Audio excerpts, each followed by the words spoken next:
Hello friends, છેલ્લે આપણે એમોનિયાની બનાવટ લીધી હતી, બરાબર છે? તો એના ગુણધર્મોથી સ્ટાર્ટ કરીએ. એમોનિયા રંગવિહીન તીવ્ર વાસવાળો વાયુ છે અને પાણીમાં શું દ્રાવ્ય છે? મેં કીધેલું અગાઉ પણ 3 વાયુઓની પાણીમાં દ્રાવ્યતા ખૂબ સારી હોય છે: એમોનિયા, SO2 અને HCl. આ ત્રણેયના ક્રાંતિક તાપમાન ઊંચા હોય એટલે પાણીમાં દ્રાવ્યતા સારી આવે, વધુ દ્રાવ્ય હોય. તો એમોનિયા પણ પાણીમાં સુદ્રાવ્ય છે. બીજું, એમોનિયાના ગલન બિંદુ અને ઉત્કલન બિંદુ હાઇડ્રોજન બંધ રચાય એટલે વધારે હોય. આપણે આગળ રાસાયણિક ગુણધર્મો વખતે કીધું તો ખબર છે, સૌથી ઊંચામાં ઊંચું ઉત્કલન બિંદુ NH3 અને સૌથી નીચું pH3. ઉપર જાય તો ઘટવું જોઈએ, એટલે એમોનિયાનું ઓછું હોવું જોઈએ, પણ હાઇડ્રોજન બંધના કારણે વધુ છે. આવી ચર્ચા આપણે આગળ આ જ ચેપ્ટરમાં થઈ ગઈ છે, બરાબર? એટલે એમોનિયા NH3નું ગલન બિંદુ ને ઉત્કલન બિંદુ કેવા હોય છે? આપણે કીધું ઊંચા હોય. એનું ગલન બિંદુ 198.4 કેલ્વિન અને ઉત્કલન બિંદુ 239.7 કેલ્વિન હોય. જે સમૂહના અન્ય તત્વોના આવા જ સંયોજનો હાઇડ્રાઇડ કરતાં ઊંચું અથવા એના અણુભારના પ્રમાણમાં ઊંચા હોય એનું કારણ એનું હાઇડ્રોજન બંધ છે. એનું બંધારણ જોઈએ તો NH3નું બંધારણ પિરામિડલ હોય. N, H, H અને H આ એક લોન પેર હોય. આવી રીતે દર્શાવી શકાય લોન પેર ઉપર. તો નાઇટ્રોજનની એક સાઈડે 3 હાઇડ્રોજન હોય અને આગળ પાછળ દર્શાવવા માટે લીટીને ડાર્ક કે ડોટેડ કરી શકાય. બુકમાં શું ડાર્ક ત્રિકોણ દોર્યો છે એ આપણને એમ સમજાવે કે આપણી વધુ નજીક છે, આપણા તરફ છે આ હાઇડ્રોજન. જો અત્યારે હાઇડ્રોજન આપણાથી દૂર વિચારી શકાય, પણ આમ ડાર્ક ત્રિકોણ કર્યો હોય ને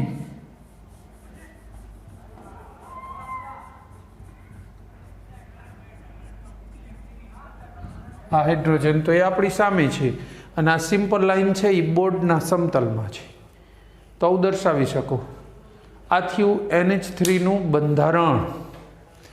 નાઇટ્રોજન પાસે એક અબંધકારક ઇલેક્ટ્રોન યુગ્મ રહેલું હોય NH3માં. NHની બંધ લંબાઈ 101.7 પાઇકોમીટર હોય અને ખૂણો આપણે આગળ આવી ગયો હતો ને એમોનિયાનો, યાદ છે ખૂણો? અહીંયા એક્ઝેક્ટ આપ્યો છે 107.8, પણ આપણે આગળ આવી ગયો છે. તો આ એમોનિયાના બંધારણની વાત થઈ. બીજી વાત કરીએ, એમોનિયાને પાણીમાં ઓગાળીએ તો શું થાય? આપણે કીધું ને પાણીમાં શું દ્રાવ્ય છે? OH- ઉત્પન્ન કરે છે. જો NH3 વધતા પાણીમાંથી H+ સ્વીકારી લે છે, માટે બેઝ છે, NH4+ બની જાય. અને OH- જે પાણીમાં OH- ઉત્પન્ન કરે એ બધા કેવા કહેવાય? સ્વભાવે બેઝિક. તો એમોનિયા પણ સ્વભાવે બેઝિક છે.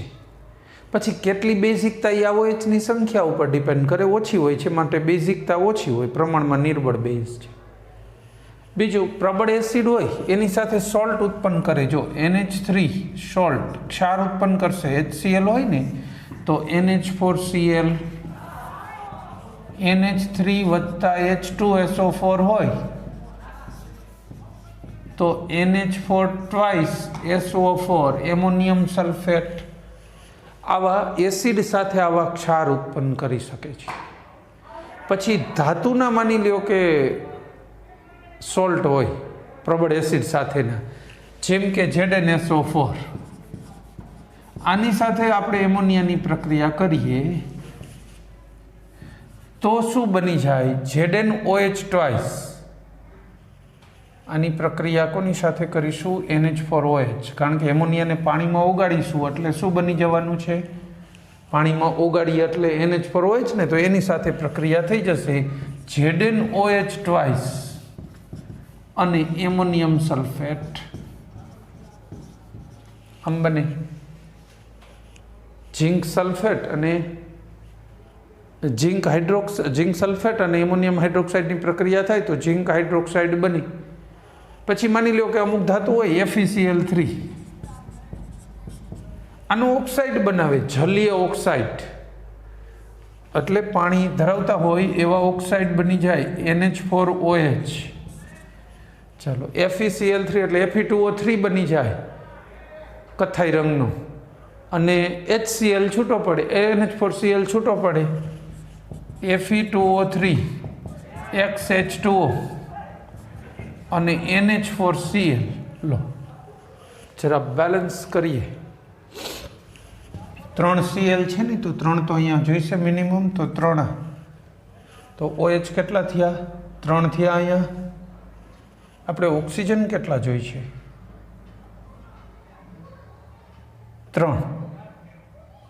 3 હાઇડ્રોજન વધ્યા, ઓક્સિજન તો વપરાઈ ગયા. હાલો NH4 વપરાઈ ગયો.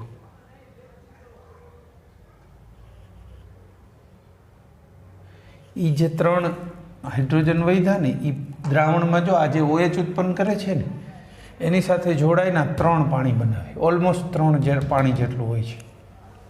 એને પરફેક્ટ બેલેન્સ, આ એક્સ મૂક્યો એટલે આમ પરફેક્ટ બેલેન્સ ન થાય ને, એક્સની કોઈ વેલ્યુ મૂકી દે ને તો જ પરફેક્ટ થશે. પણ આપણે આને આ રીતે સમજી શકાય. જો કે ચોપડીમાં આ બેલેન્સ નથી આપ્યું, નહીં જ આપ્યું હોય, એક્સ છે માટે બરાબર. એક્સ છે ત્યાં સુધી પરફેક્ટ બેલેન્સ ન થઈ શકે ને, તો એક્સને કાઢીને કોઈ વેલ્યુ મૂકવી પડે. પણ એ વેલ્યુ એની ફિક્સ નથી. બીજું કે આના સોલ્ટેશન માટે ફિક્સ આ બધી વેલ્યુ 2 Fe છે. જો બધું કરવું હોય તો ઉભા રહ્યો એડજસ્ટ કરીએ. 3 લગભગ આવશે. જો 3 દુ ને 6 ક્લોરીન, 6 મૂકો. ચાલો 3 ઓક્સિજન આમાં Fe2O3 માં ગયા, 3 ઓક્સિજન અને 3 OH એટલે 3 પાણીના અણુ થઈ જાય. જો અહીંયા આંકડો મૂક દો તો પરફેક્ટ થઈ જાય, એવું નથી કે તોય ન થાય. તો આ શું થઈ ગયું? કથ્થાઈ રંગનો ફેરિક ઓક્સાઇડ બની ગયો. બરાબર છે. ત્યાર પછી વાત કરીએ કે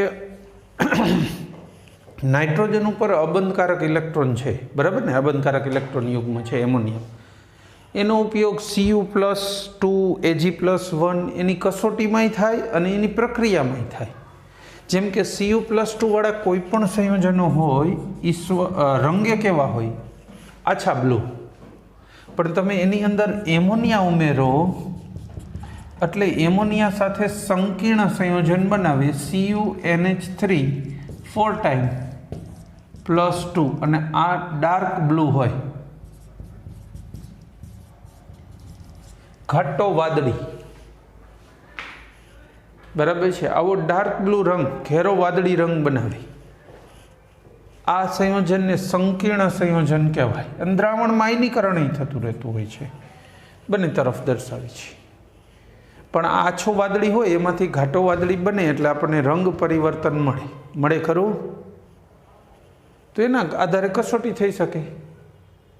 સિલ્વરની કસોટી કરવી હોય, બરાબર છે, સિલ્વરની કસોટી કે આપેલ દ્રાવણમાં Ag+ હાજર છે એની કસોટી કરવી હોય તો એની અંદર ક્લોરાઇડ આયન પહેલાં ઉમેરો. હાલો Ag+ + Cl- એટલે AgCl બને. જો આ રંગવિહીન હતું એમાં Cl- ક્લોરાઇડ વાળું કોઈ પણ દ્રાવણ ઉમેર્યું તો આ શું બન્યા? સફેદ અવક્ષેપ. સફેદ રંગ આવશે AgClનો. એટલું જ નહીં, એની અંદર એમોનિયા ઉમેરો એટલે રંગ ગાયબ પાછો. AgCl આમાં એમોનિયા ઉમેરીએ, રંગ ગાયબ થાય. કસોટી છે કે ભાઈ દ્રાવણમાં AgCl ના જ અવક્ષેપ હતા. AgNH3 twice Cl. લ્યો આ સફેદ હતા, આ પાછા રંગવિહીન સંકીર્ણનું દ્રાવણ બની ગયું. અવક્ષેપ ગાયબ થઈ જાય એટલે અવક્ષેપ ઓગળી પણ જાય ને રંગે જતો રહીએ તો ખબર પડે કે ના અવક્ષેપ AgClના જ હતા, અને એનો અર્થ એવો કે Ag+ હાજર હતું. તો આવી કસોટીઓ કરવામાં Ag+ અને Cu+2 એની આવી કસોટીઓ કરવા માટે બહુ ઉપયોગી છે. બરાબર છે. તો આ કસોટીમાં ઉપયોગી થઈ શકે. એ સિવાય NH3ના ઘણા ગુણધર્મો છે, જુદા જુદા પદાર્થો આરે જોડાવાની એની વૃત્તિને લઈને. એમોનિયમ સંયોજનો બનાવવાની, એમોનિયાયુક્ત ખાતરો બનાવવાની ઘણી વૃત્તિ છે, પણ બધાના સમીકરણો બહુ ઝાઝા પડે એટલે લિમિટેશનમાં આટલા જ આપ્યા છે એટલે આપણે આટલા જ હેન્ડલ કરીએ છીએ. આના સમીકરણો એસિડ સાથે આપ્યા નથી, પણ ચર્ચા કરી છે સમીકરણની આવશ્યકતા ખરી. બરાબર. ત્યાર પછી વાત કરી NH3ના ઉપયોગો. યુરિયા બનાવવું હોય તો એમોનિયા જોઈએ ને, એમોનિયામાંથી યુરિયા બને ને. કહેવાનો મતલબ એનો એક સારામાં સારો ઉપયોગ શું હોઈ શકે? એમોનિયાયુક્ત ખાતરો, એમોનિયમ સલ્ફેટ, એમોનિયમ નાઇટ્રેટ, પછી એમોનિયમ ફોસ્ફેટ, યુરિયા, એવા ખાતરો લ્યો ને, એમોનિયમ સલ્ફેટ વગેરે જેવા ખાતરો બનાવવામાં.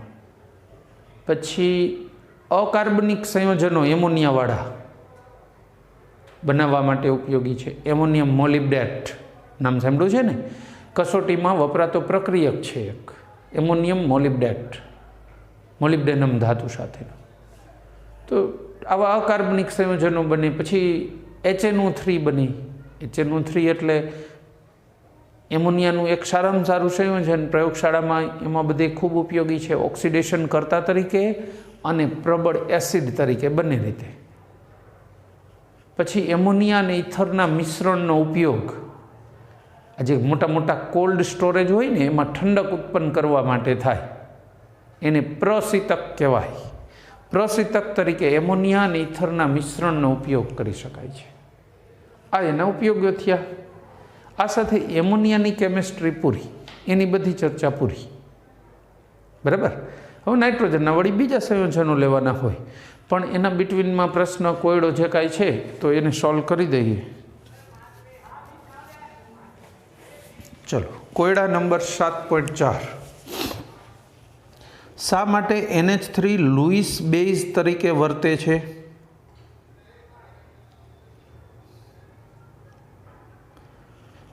ઉકેલ. એમોનિયા પાસે નાઇટ્રોજન પરમાણુ પર એક અબંધકારક ઇલેક્ટ્રોન યુગ્મ દાન માટે પ્રાપ્ય હોય છે, તેથી તે લુઈસ બેઝ તરીકે વર્તે. પ્રશ્ન આપ્યો, જવાબ આપ્યો છે આ રહ્યો. આ એક જોડી એક જ દાન માટે પ્રાપ્ય છે, આ દાન કરી લુઈસ બેઝ અથવા પાણીમાં ઓગાળો. આ લુઈસ કીધું છે એટલે ઇલેક્ટ્રોનનું દાન દર્શાવવું પડે ને, એટલે આપણે એમ દર્શાવી શકીએ, નહીંતર તો કહી શકીએ કે H+ સ્વીકારે છે માટે બેઝ છે. ચલો, પછી લખાણ સંબંધિત પ્રશ્નો. 7.4. એમોનિયાના મહત્તમ ઉત્પાદન માટે જરૂરી પરિસ્થિતિ વર્ણો. ગયા લેક્ચરમાં જ છેલ્લે આપણે એ જ પરિસ્થિતિની ચર્ચા કરી હતી. લગભગ 200 વાતાવરણ જેટલું દબાણ, બરાબર ને? 200 × 10⁵ પાસ્કલ દબાણ, પછી 700 કેલ્વિન આજુબાજુમાં તાપમાન, લોખંડનો ભૂકો ઉદ્દીપક, K2O અને Al2O3નું મિશ્રણ પ્રવર્ધક તરીકે. બસ આટલું ઉમેરી દો એટલે સારામાં સારી પરિસ્થિતિ કહેવાય, વધુમાં વધુ નિપજ મળે. અને શક્ય એટલું ઊંચું દબાણ, શક્ય એટલું ઊંચું દબાણ, ભલે 200 વાતાવરણ લખ્યું પણ ઊંચું હજી લઈ જઈશું તોય પ્રોડક્ટ વધશે જ. પછી Cu+2ના દ્રાવણ સાથે એમોનિયા કઈ રીતે પ્રક્રિયા કરે? આ રહી પ્રક્રિયા જ આપી દીધી. Cu+2 એમોનિયાની પ્રક્રિયા થાય, આવું સંકીર્ણ બને, આ રીતે પ્રક્રિયા કરે, વાદળી રંગ આપે, ઘેરો વાદળી. બરાબર. ખાલી પ્રક્રિયા જ આપવાની છે અને કહેવાનું છે કે રંગ પરિવર્તન આપે છે, કારણ કે બનતું સંયોજન સંકીર્ણ જે કાંઈ બને છે એ ડાર્ક બ્લુ છે અને Cu+2 વાળું સંયોજન જે લીધેલું છે એ આછું બ્લુ છે. બરાબર. તો એમોનિયાની બધી વાતો પૂરી. નાઇટ્રોજનના બીજા સંયોજનો તરફ વળીએ. નાઇટ્રોજનના ઓક્સાઇડ. હવે આપણે બસ એ ઓક્સાઇડ પતે એટલે નાઇટ્રિક એસિડ, નાઇટ્રોજનની વાત જ પૂરી થઈ જાય.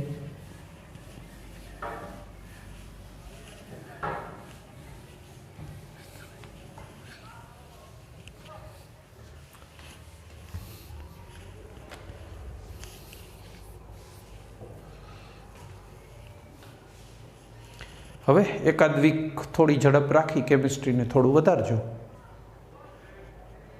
બરાબર. પછી આ જેવું ચેપ્ટર પતશે તો 1-2 દિવસનું વિરામ આપીને તમને પતવા આવે ત્યારે એમ અડધું પૂર્ણ થઈ જાય એમ લાગે કે હવે બસ સફિશિયન્ટ થઈ ગયું છે, ત્યારે થોડું વિરામ આપીશ, પણ ત્યાં સુધીમાં મેક્સિમમ લઈ લો એટલે ચેપ્ટરનું એક મોટા ભાગનું કામ પતે. હવે લઈશું નાઇટ્રોજનના ઓક્સાઇડ. નાઇટ્રોજન જુદી જુદી વિવિધ પરિસ્થિતિમાં બહુ વિવિધતાવાળા ઘણા બધા ઓક્સાઇડ બનાવે. નાઇટ્રોજનના ઘણા બધા નંબર ઓફ ઓક્સાઇડ જાણીતા છે. આપણે એમાંના ઘણા બધા અભ્યાસ કરવાના છે, ઓલમોસ્ટ બધા.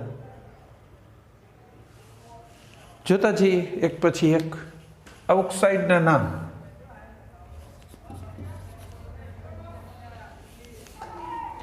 પછી એનું સૂત્ર, રાસાયણિક સૂત્ર, બરાબર. પછી એની અંદર નાઇટ્રોજનની ઓક્સિડેશન અવસ્થા, ખાલી નાઇટ્રોજનની જ વાત કરીએ છીએ. પછી એને બનાવવાની પદ્ધતિ, એના રાસાયણિક સમીકરણ.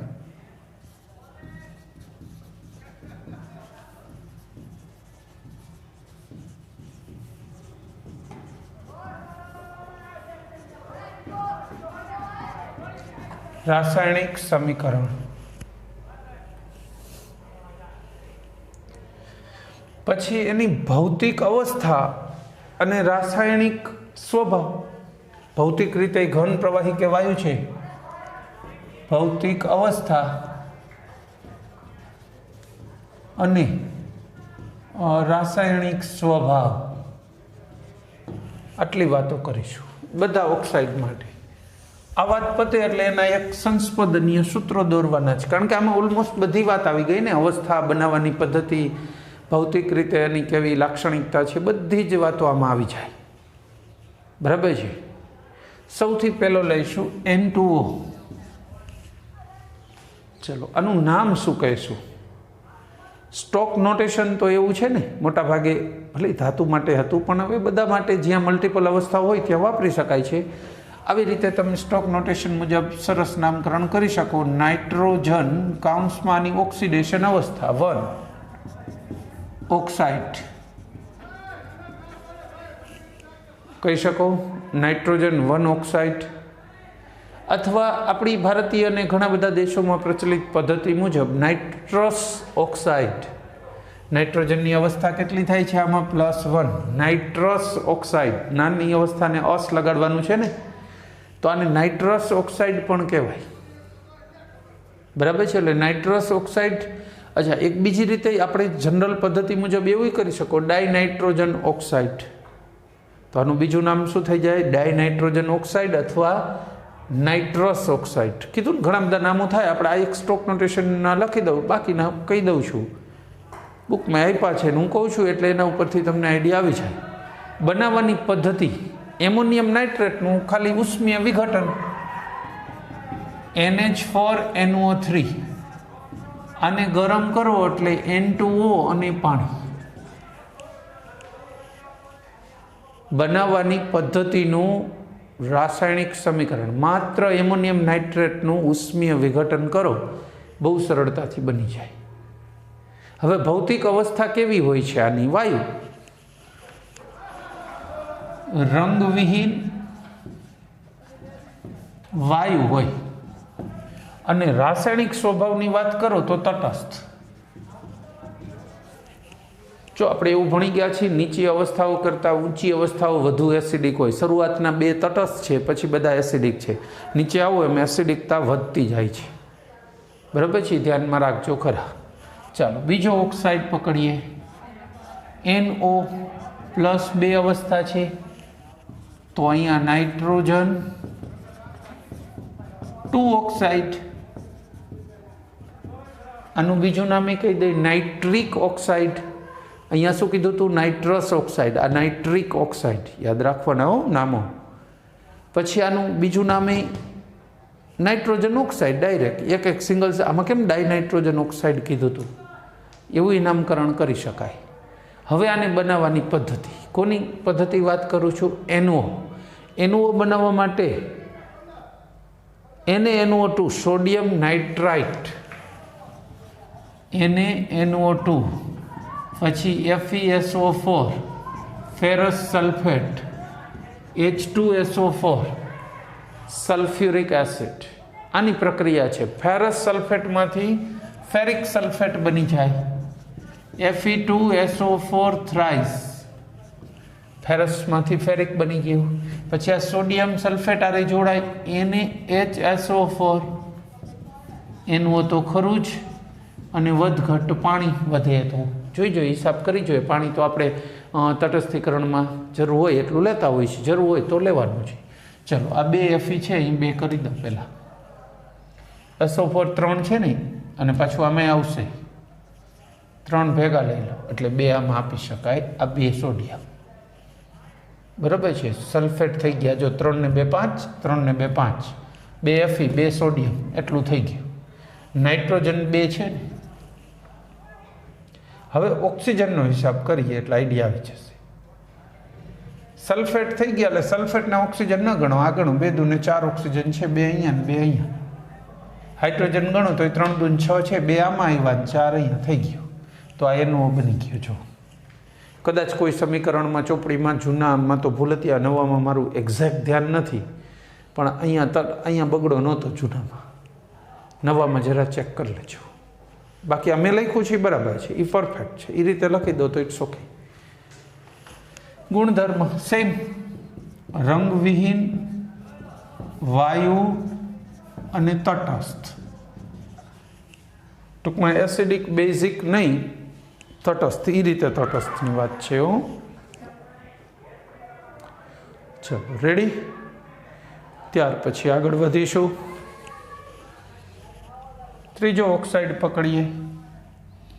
ત્રીજો ઓક્સાઇડ એટલે +3 અવસ્થા N2O3 +3 અવસ્થા ડાયનાઇટ્રોજન ટ્રાયોક્સાઇડ કહી શકાય. આનું બીજું નામ શું થાય? ડાયનાઇટ્રોજન ટ્રાયોક્સાઇડ. અથવા આપણે એને અહીંયા નાઇટ્રોજન 3 ઓક્સાઇડ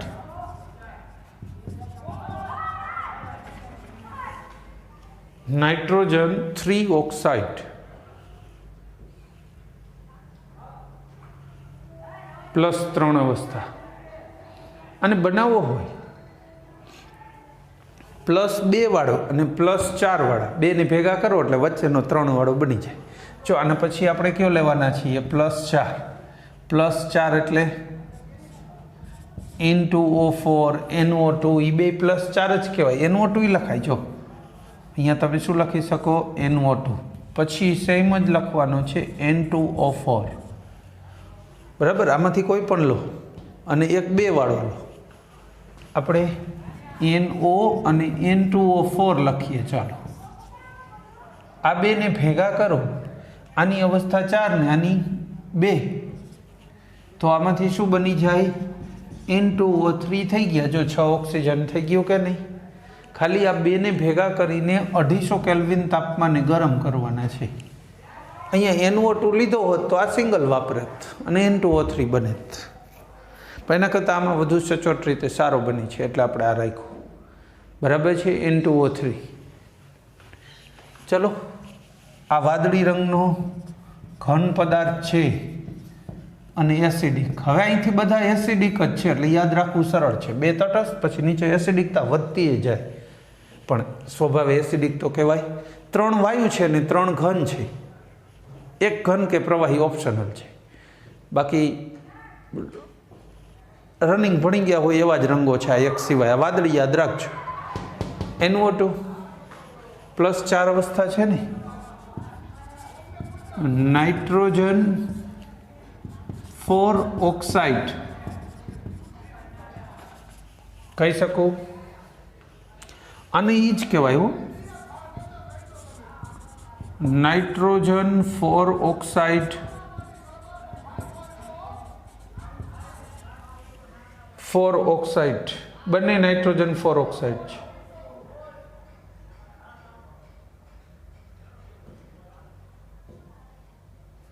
બરાબર.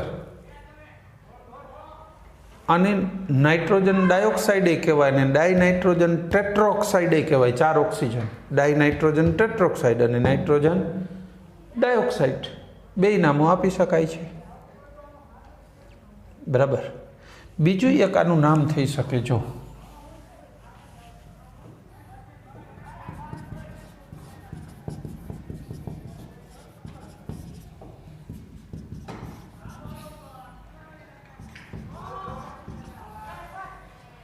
જો NO2 કેવી રીતે બનાવી શકાણું?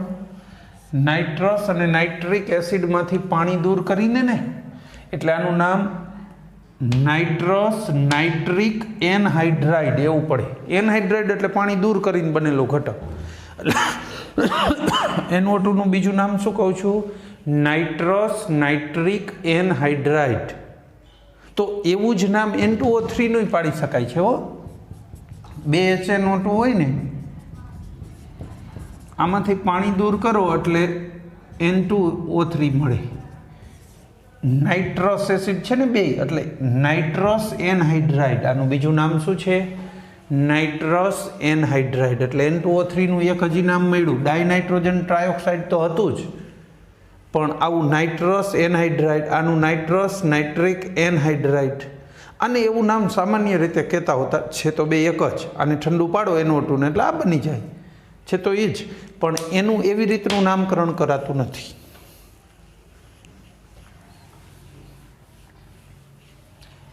ચલો, તો NO2 ની બનાવટની પદ્ધતિ બહુ સરળ. લેડ નાઇટ્રેટનું વિઘટન, PbNO3 ટ્વાઇસ લેડ નાઇટ્રેટ. આનું જસ્ટ ઉષ્મીય વિઘટન કરી નાખો 673 કેલ્વિન તાપમાને, તો આમાંથી શું બની જાય? PbO, NO2 અને O2.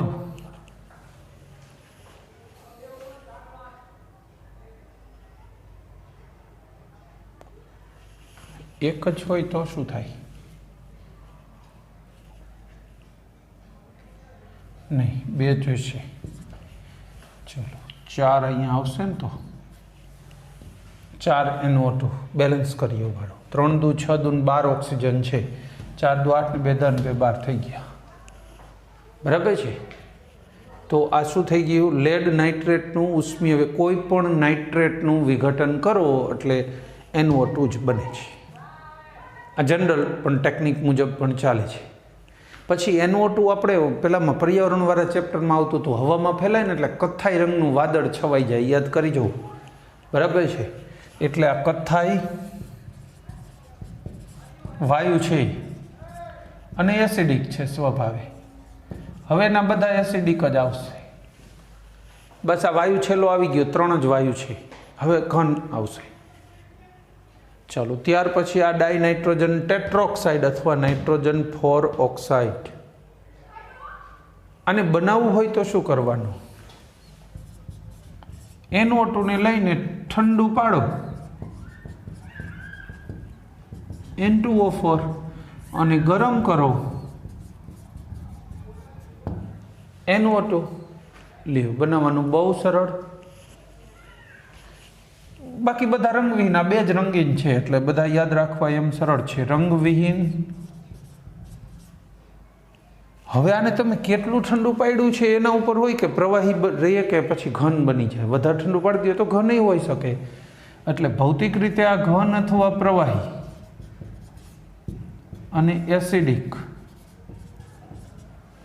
રેડી? N2O4. ત્યાર પછી વાત કરીશું N2O5 પ્લસ 5 અવસ્થા, N2O5 પ્લસ 5 અવસ્થા. બરાબર છે? અને નાઇટ્રોજન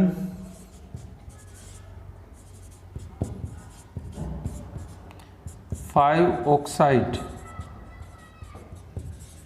કહેવાય, N2O5. અને બનાવવું હોય તો શું?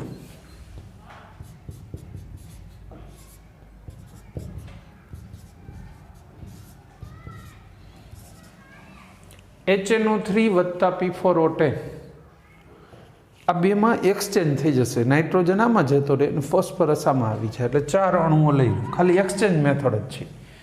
તો 4HPO3 બની જાય અને N4O10 પણ એ દ્વિઆણવીય સ્વરૂપે ન રહી એટલે N2O5 ના 2 અણુ બની જાય.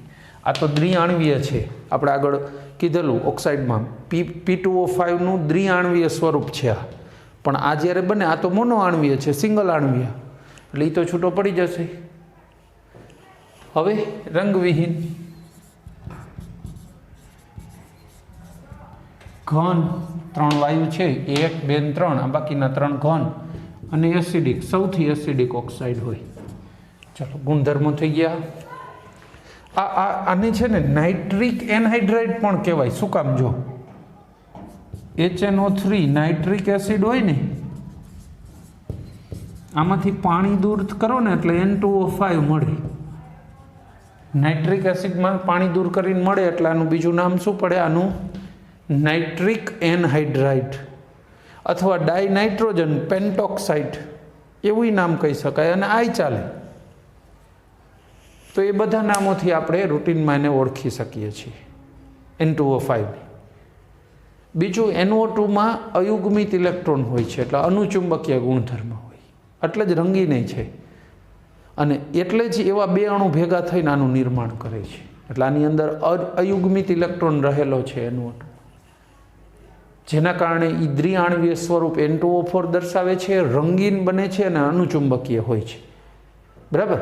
પ્રવાહી કે ઘન અવસ્થામાં પોલિમેરિક રીતે એક NO2 બીજાને આકર્ષે, બીજો ત્રીજાને, એવા સ્વરૂપે પણ એનું બંધારણ રહી શકે છે. બરાબર છે.